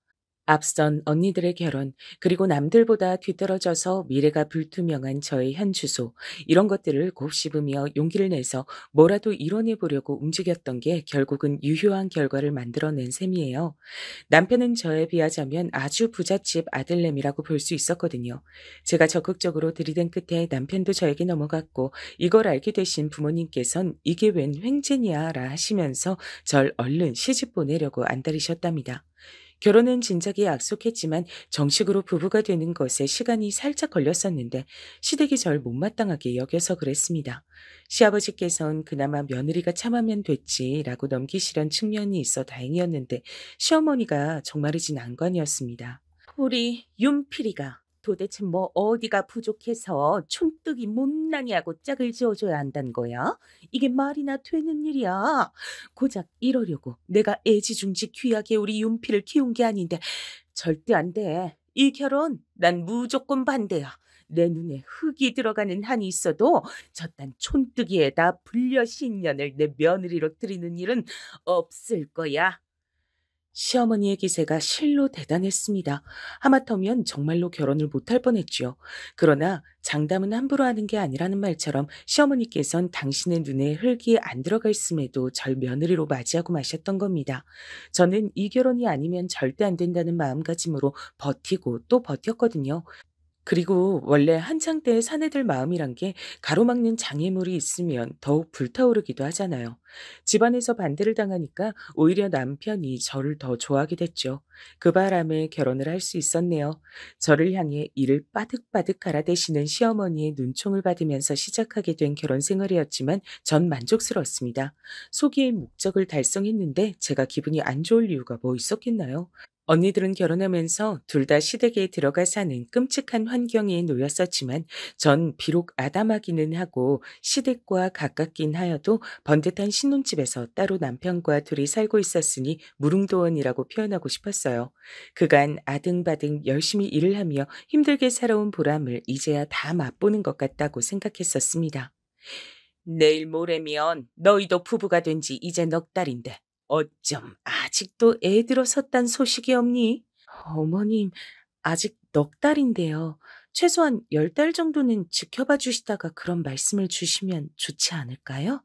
내가 그렇담 그런 거지. 너는 왜 쓸데없이 말이 많아?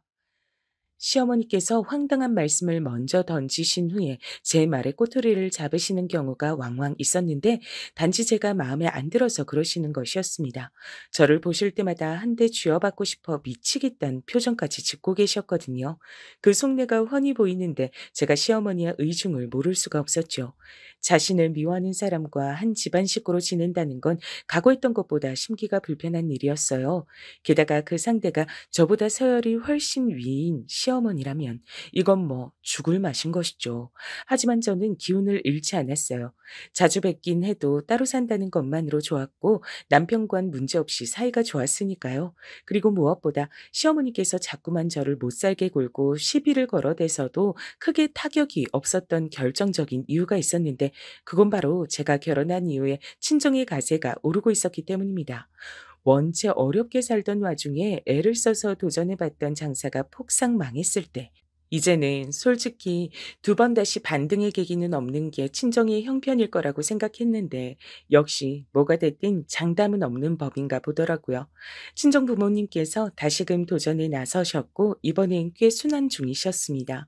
초기부터 돈이 벌렸죠. 믿거나 말거나 부모님께선 제 덕에 용기를 다시 내신 거라 그랬습니다.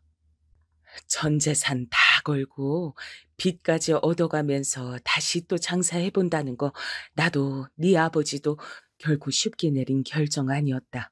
하지만 마음 한구석에 늘 아쉬운 생각 품고 살았었기 때문에 꼭 다시 도전해 보고 싶은 게 장사였고 종이 네 덕분에 용기도 낼 수 있었어. 제가요?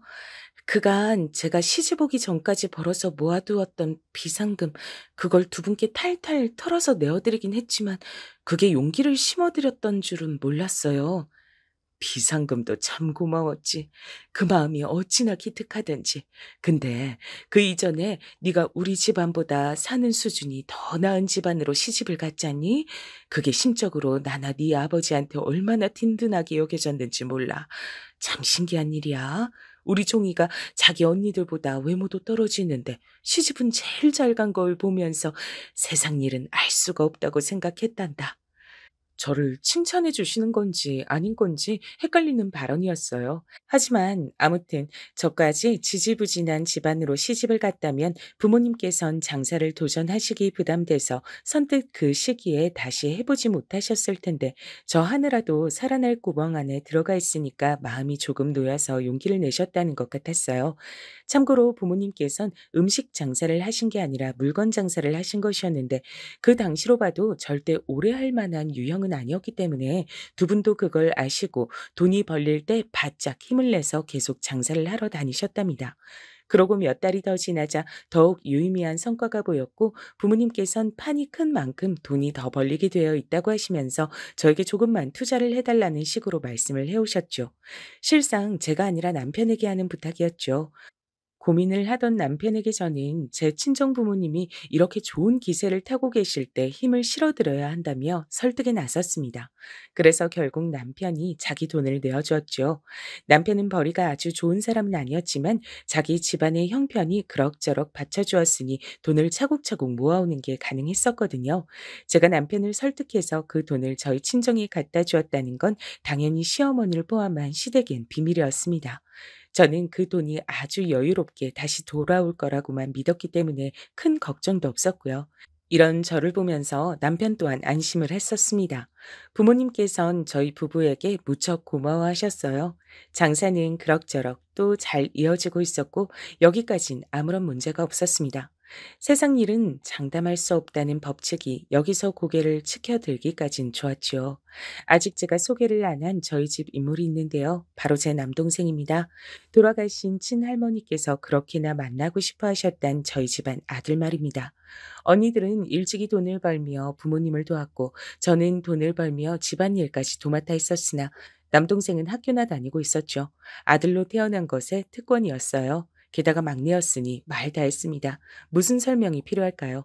부모님께선 아들을 대학 보내겠다고 하시며 각오를 다지신 바 있었으나 정작 장본인이 조금도 각오가 되어 있지 않았던 관계로 그건 물거품이 됐습니다.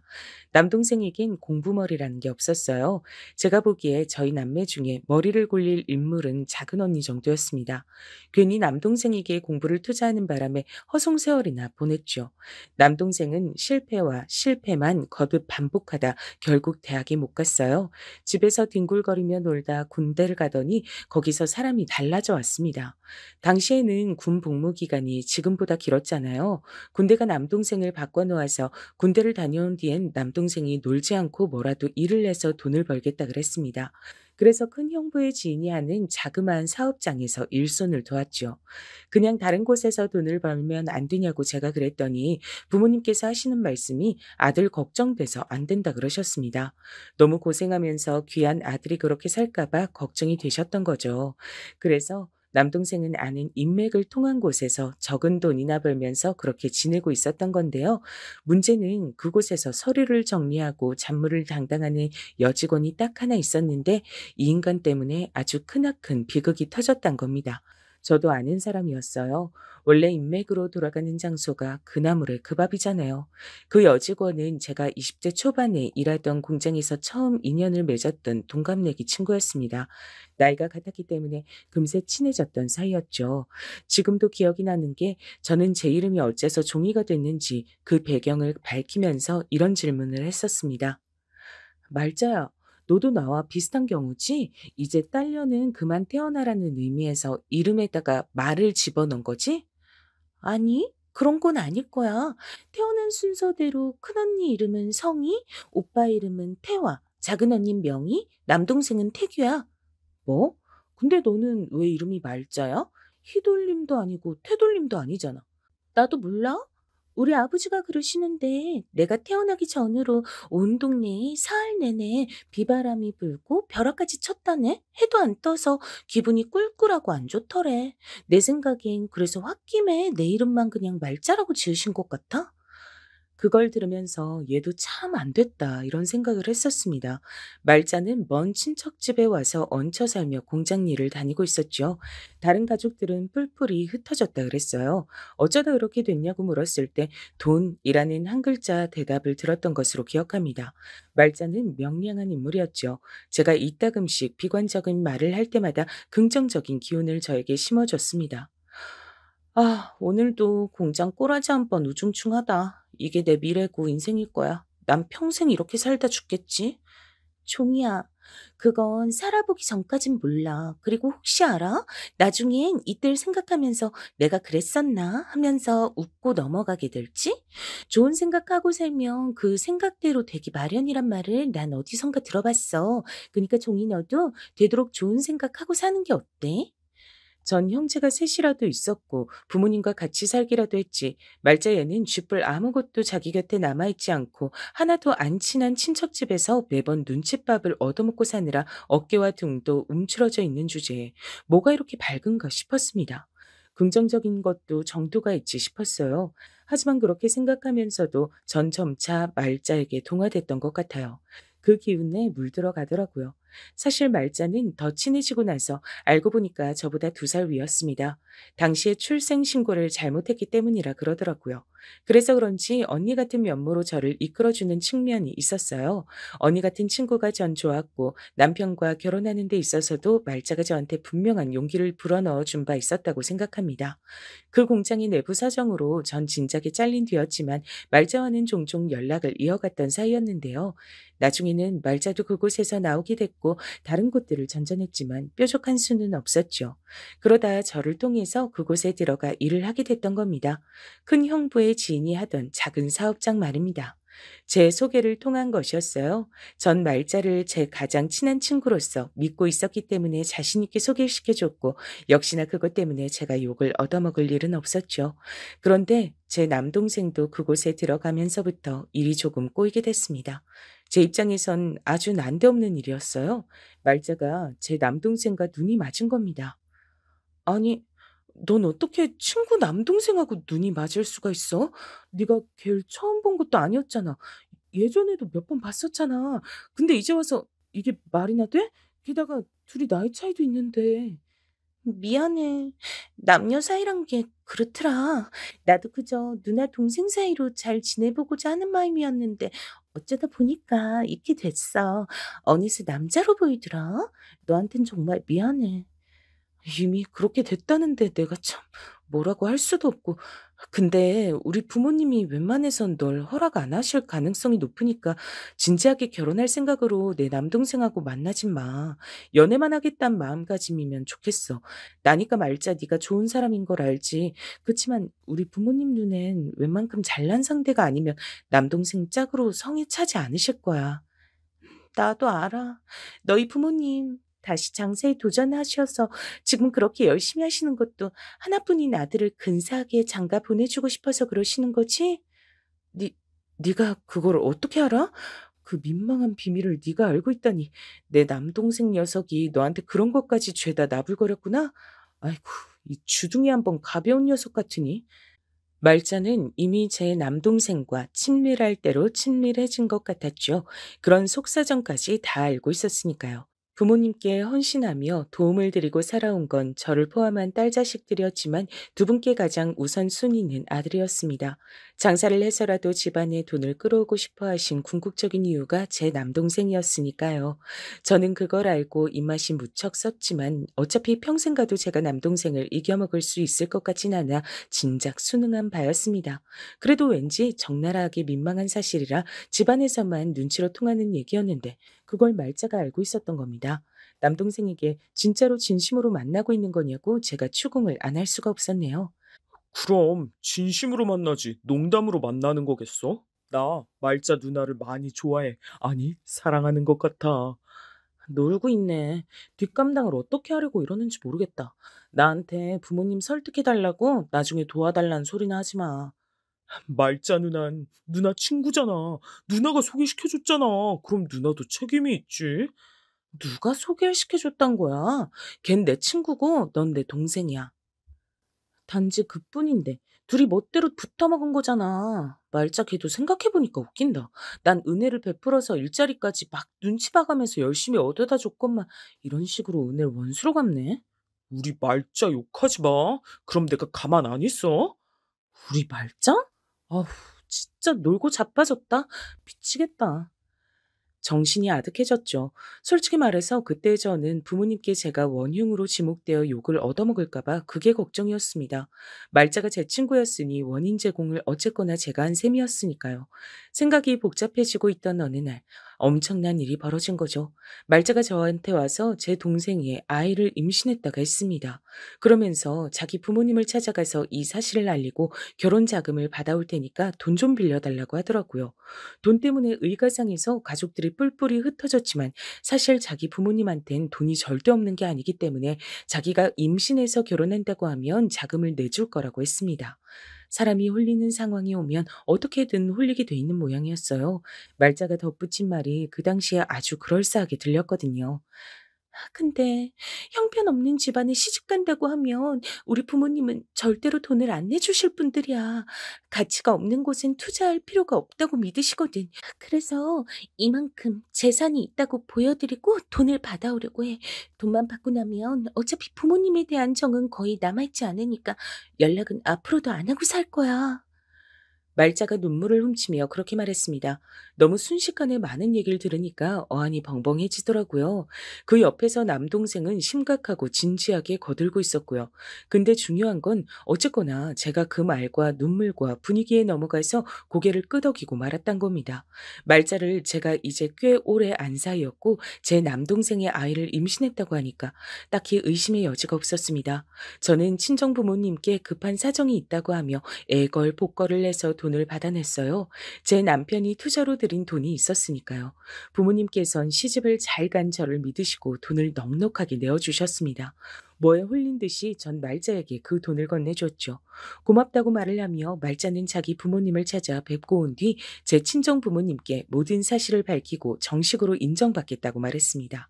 남동생과 함께 둘이 길을 떠났죠. 하지만 말자는 영영 그 돈을 가지고 돌아오지 않았습니다. 연락이 없어 이상하다고 슬슬 여기고 있을 때 며칠이 지나 남동생만 돌아왔어요. 그것도 거지꼴이 돼서요. 누나, 종이 누나, 우리 어떡해? 다 거짓말이었어. 그 여자가 우릴 속인 거였어. 그게 무슨 소리야? 진정하고 알아듣게 좀 설명해봐. 속였다니? 말자가 우리를? 진상은 이러했습니다. 길을 떠나 도착한 곳에서 말자는 이 지역이 자기 부모님이 계시는 곳이라고 하며 너무 떨리니까 이튿날 찾아뵙자고 말을 하며 숙박업소에 하룻밤 묵자고 했다네요. 남동생은 의심 없이 따랐고요. 근데 그날따라 이상하게 잠이 쏟아지더래요. 생각해보니까 말자가 자기한테 뭘 먹인 것 같다 그랬습니다. 남동생이 주체할 수 없는 잠을 길게 자고 일어나 보니까 하루가 지나 있었고 자기 곁엔 말자도 짐 가방도 아무것도 남아있지 않았다고 합니다. 돈도 말자가 다 들고 도망간 거예요. 그것만으로도 아연실색이었는데 남동생이 저에게 실토하길 자기가 사실은 집에서 친정 부모님이 모아두신 돈을 발견하고 그것까지 다 챙겼었단 겁니다. 말자가 지시를 한 거라고 했어요. 그럼 우리 집안 돈을 다 말자한테 뜯겼단 거야, 뭐야? 이게 다 무슨 일이야? 그리고 누나, 사실 그 나쁜 년이 내 아이를 애초에 임신한 것도 아니었던 것 같아. 그건 또 무슨 소리야? 왜냐면 내 기억엔 분명히 그 나쁜 년하고 아무 짓도 안 벌였단 말이야. 근데 갑자기 어느 날 임신했다고 일방적으로 주장을 해오니까 나는 그런 줄로 생각했었지. 너 바보야? 멍청이야? 그랬다면 진작 얘기를 했어야지. 하지만 저야말로 바보의 멍청이었으니 남동생만 어떻게 탓할 수 있었겠나요? 홀려도 단단히 울려 큰 사고를 치고 말았습니다. 갑자기 머릿속 안개가 거친 느낌이 들며 절망이 찾아왔어요. 미치겠더라고요.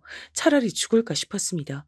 하지만 그럴 용기로 친정 부모님께 이실직고를 하고 남편에게 모든 일을 털어놨습니다. 부모님께선 뒷목 잡고 쓰러지셨죠.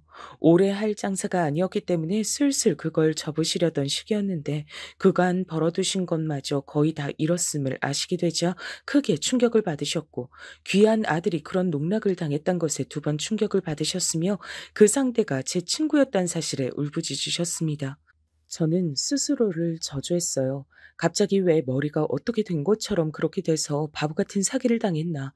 저같이 멍청한 게 왜 살아서 모든 사람을 힘들게 하나 싶었습니다. 시어머니께 정신없이 뺨을 얻어맞았습니다. 시집 와서 기세를 잃지 않았던 전 온데간데 없었죠. 얻어맞은 살갗이 떠졌지만 아프다고 울지도 못했습니다. 부모님께서 커다란 상심에 들어 누우시자 큰언니가 장녀로서 마음이 너무 쓰였는지 본인이 나서서 일을 열심히 해보려고 하다가 크게 다치는 일까지 생겼습니다. 다리를 크게 다쳐서 오랫도록 꼼짝을 못하게 됐어요. 예전에 친할머니께서 넘어지신 뒤 돌아가셨기 때문에 큰언니도 잘못될까봐 겁이 났고 그래서 더 미칠 것만 같았습니다. 왜 하필 이런 순간에 다친 거냐면서 스스로 자책하는 큰언니의 모습에 미안해서 죽을 것만 같았어요. 결혼한 게 너무 싫다고 말을 하던 작은 언니는 자기 시댁에 납작 엎드려서 뭐라도 콩고문을 받아먹고 열심히 살해보려고 노력하기 시작했습니다.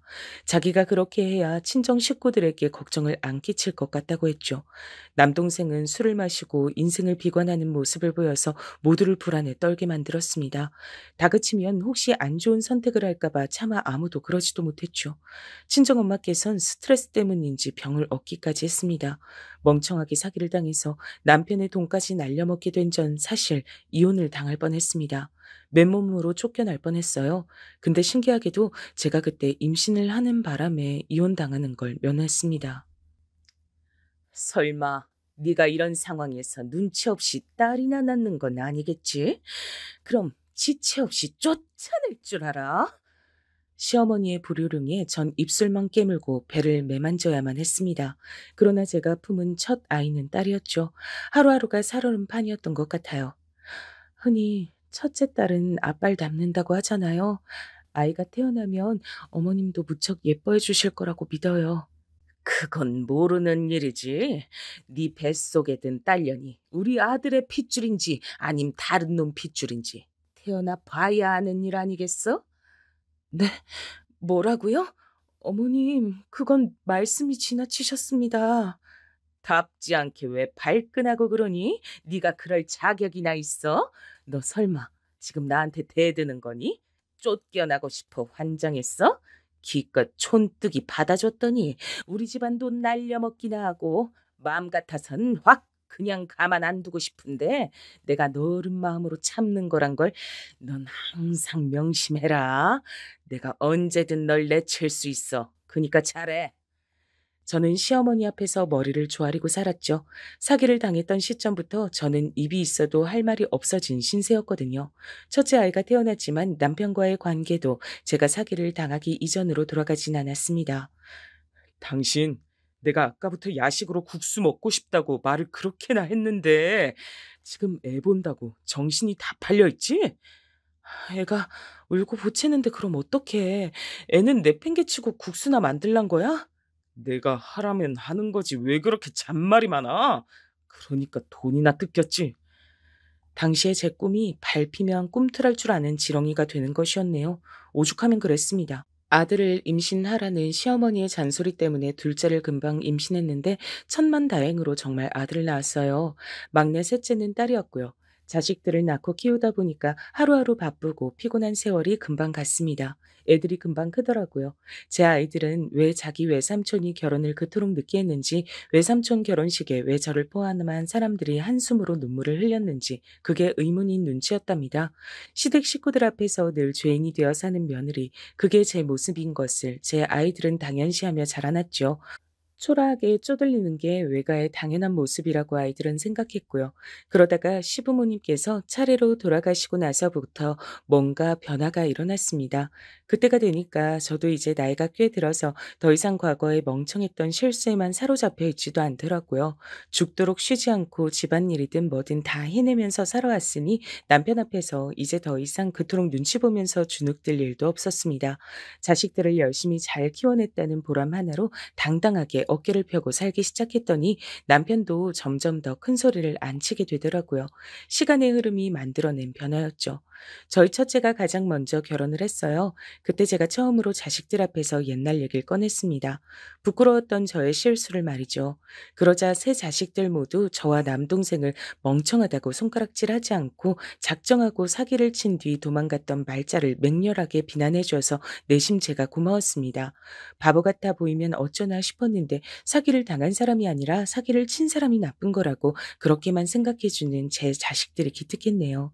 옛날의 충격과 상처를 이젠 다 뒤로하고 어느새 시간이 더 흘러 막내인 셋째를 결혼시킬 때가 됐습니다. 감개무량하더라고요.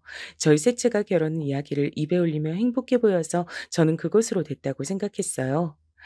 엄마, 상견례는 아무래도 한정식 집에서 하는 게 가장 무난할 것 같은데 엄마도 괜찮죠? 그럼 괜찮지. 엄마는 우리 윤희가 결정하는 건 다 맞아. 근데 윤희야, 너 정말 결혼 미룰 생각 없는 거야? 에이, 엄마 또 이러신다. 요즘엔 점점 결혼 늦게 하는 추세니까 나도 더 늦게 해도 된다고 또 그 소리 하려고 이러시는 거죠? 다 알아요. 그치만 결혼에 대한 확신을 주는 사람이 있는데 굳이 서두르지 않을 이유가 없어요. 정연 오빠하고 결혼해서 살면 안 싸우고 행복하게 지낼 것 같아요. 엄만 우리 막내딸이 엄마 곁에 더 오래오래 머물렀으면 싶어서 욕심나는 거지. 언제 이렇게 다 커서 시집 간다고 하게 됐을까? 윤희 넌 이 엄마보다도 남자 보는 눈이 100배, 1000배 더 좋으니까 그래. 분명 결혼해서 잘 살 거야. 그러게요. 엄마도 정연 오빠 처음부터 마음에 들어해 주시고 이뻐해 주셔서 저도 안심이에요. 상견례를 앞두고 셋째 딸과 키득거리며 나누는 대화가 소중했습니다. 셋째가 결혼을 앞둔 청년은 딱히 나무랄 데 없이 아주 괜찮은 인물이었어요. 중학교까지 외국에서 나왔고 그 이후엔 한국에 들어와서 학업을 이어갔더라고요. 그 가족이 원래 외국 살다가 한국에 들어온 경우라고 했습니다. 좋은 직장을 다니다가 다른 일을 해보고 싶단 일념 하나로 과감히 퇴사를 선택하고 새로이 공부를 해서 전혀 다른 직장으로 들어간 아주 도전적인 정신을 가진 청년이기도 했어요. 그게 다 집안에서 든든히 받쳐둔 덕분이라고 하더라고요. 그런 집안의 아들을 마다할 부모가 어디 있겠나 싶었어요.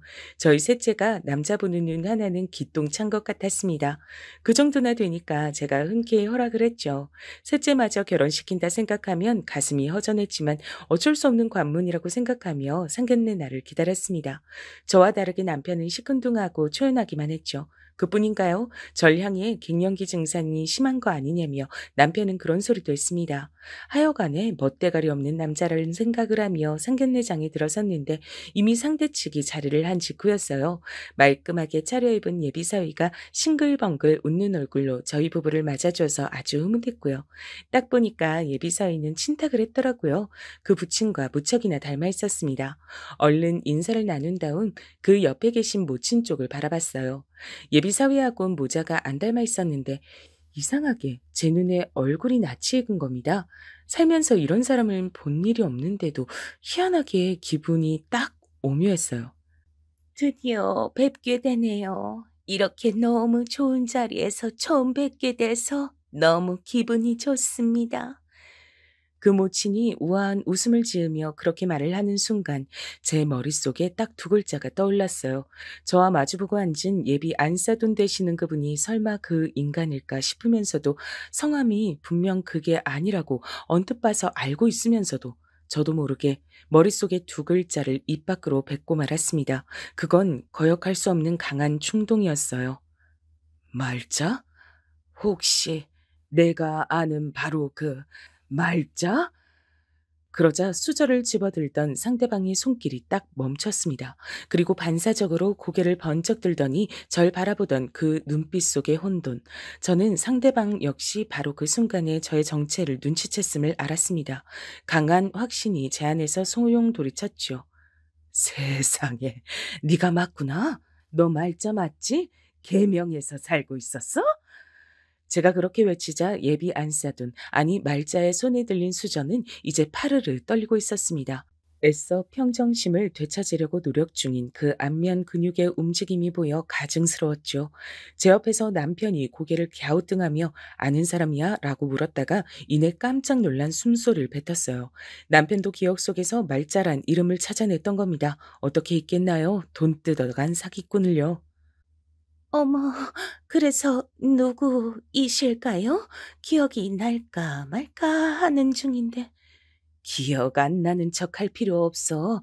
내가 어렸을 땐 뭘 몰라서 너의 가짜는 연기력에도 속아 넘어갔지만 지금은 아니거든. 네가 날 알아봤단 걸 난 알아. 말자야. 널 이렇게 다시 만나네. 이렇게 세상 참 좁다고 하는 건가 봐. 아, 이제 기억났다. 혹시 종이? 내 친구 종이? 나랑 같이 일을 했던, 와, 이게 웬일인가 싶네요. 아직도 고상한 척을 유지하고 있는 말자를 보며 속이 끓어올랐어요. 그때 당황한 예비 사위의 표정이 보였고 셋째가 조용히 젓가락을 내려놨습니다. 셋째도 자기 예비 시어머니가 누군지 정확히 알아차린 뒤였습니다. 전 그 순간 약간 고민이 됐어요. 셋째가 바랬던 이 결혼인데 저 때문에 혹시 어그러지게 되면 그걸로 괜찮은 건가 싶어서요. 말자가 어떻게 나오느냐에 따라 달라질 수도 있겠다는 생각을 하던 바로 그때였습니다.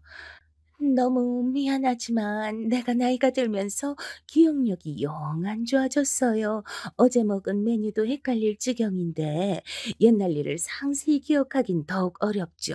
근데 어쨌든 우리 한때 친구였죠. 그니까 지난 일이 어찌됐든 다 잊고 이젠 잘 지내보면 만사 오케이라고 생각해요. 우리 그렇게 지냅시다. 피가 거꾸로 솟는다는 게 그런 것이더라고요. 셋째를 보면서 되도록 상견례 자리니까 참으려고 했는데 도저히 그럴 수만은 없어서 이를 갈며 말을 뱉었습니다. 친구? 그래, 친구라고 생각했었지. 그래서 너한테 일자리도 내가 주서 내줬었지. 근데 너 나한테 어떻게 굴었니? 사기쳐서 돈 뺏어갔잖아. 그 돈 들고 도망갔잖아.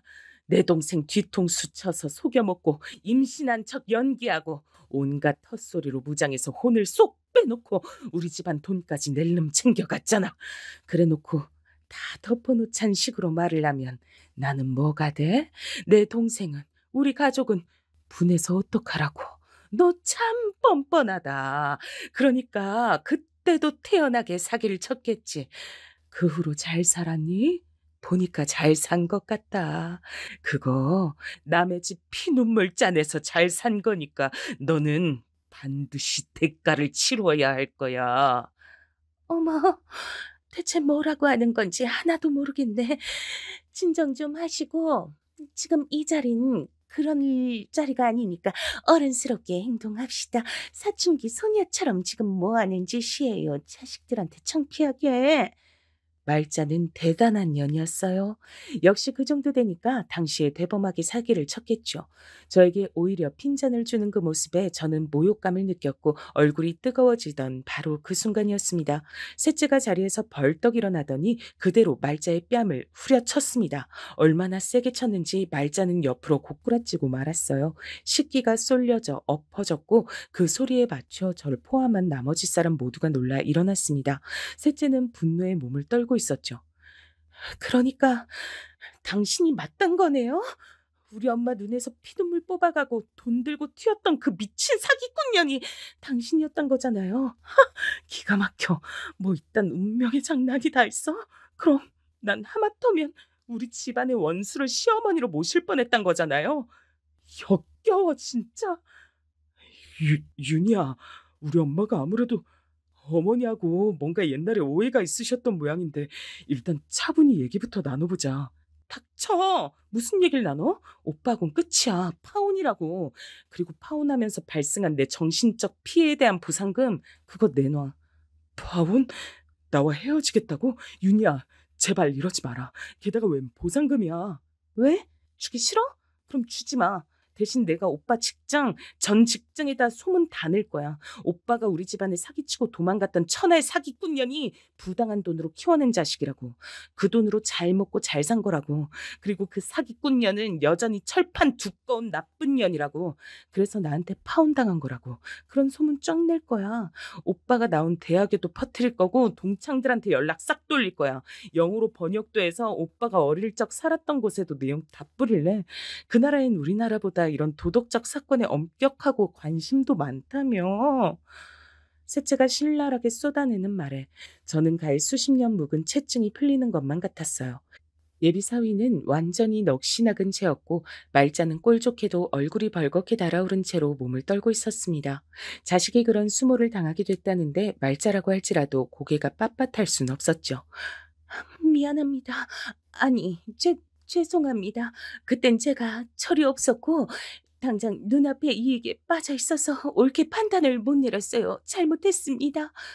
얼굴이 터질 것처럼 돼서는 억지로 제 앞에서 머리를 숙이고 사과를 하더라고요.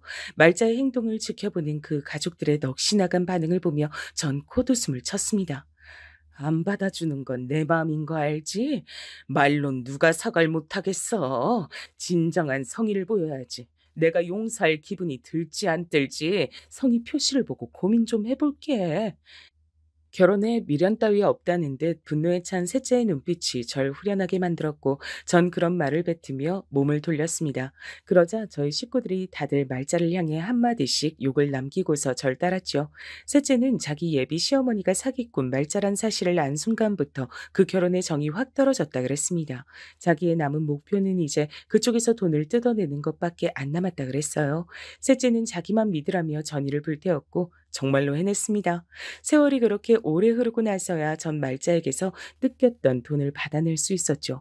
당시 금액의 2배를 조금 웃도는 돈을 받았고 남동생은 기분 좋게 술을 마셨답니다. 과거 행적이 드러난 탓인지 말자는 그 이후로 별거 생활에 들어갔다는 후문을 접했습니다. 꼴 좋다는 생각밖에 안 들었네요. 셋째는 2년 뒤 새로운 인연을 만나 너무나도 행복한 결혼식을 올렸고요. 지금까지도 잘 살고 있답니다.